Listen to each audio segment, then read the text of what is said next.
Welcome to Applied Biostatistics 1. This course was created using the RER package in Amazon Poly. In this session, I will describe the overall features of this course including multivariate statistical analysis and then discuss some general issues thereof. We will study multiple linear regression and logistic regression, and some related issues. The overall schedule is, we study multiple linear regression in the first half of this course, and logistic regression in the second half. As a course in statistics, this course is application-oriented. We will focus on how to use the statistical methods that we learn, and how to interpret results of the statistical analysis, rather than mathematical theories underlying those methods. We will also place emphasis on how to use software effectively when we carry out those statistical analyses. You are supposed to have taken a course in introductory statistics or biostatistics, and have general understanding of these basic statistical concepts and tools. But you don't have to be able to remember their formulas exactly. No background in advanced mathematics, such as calculus and matrix algebra or linear algebra, is required. Basics of the exponential function and logistic function that you studied in your high school algebra course will be used in the second half of this course. These days, computers are used heavily in statistical analysis.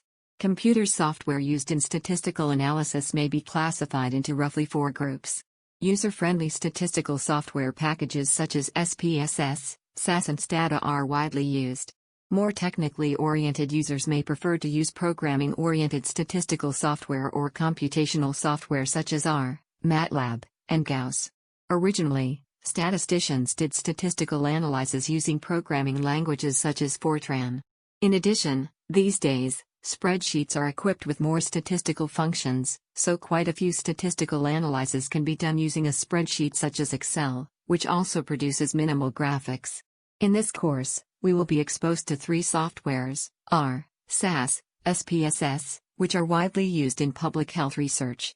We will occasionally use Excel to complement SAS.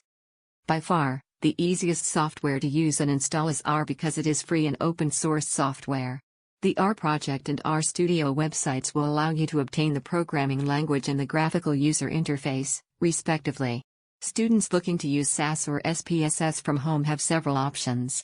You can use the CUNY Virtual Desktop where remote desktop software installation is required to obtain access. SPH should have SAS and or SPSS licenses for student use that allow you to install the software directly onto your PC. Lastly, SAS provides SAS University Edition for free, which requires a bit more software installation.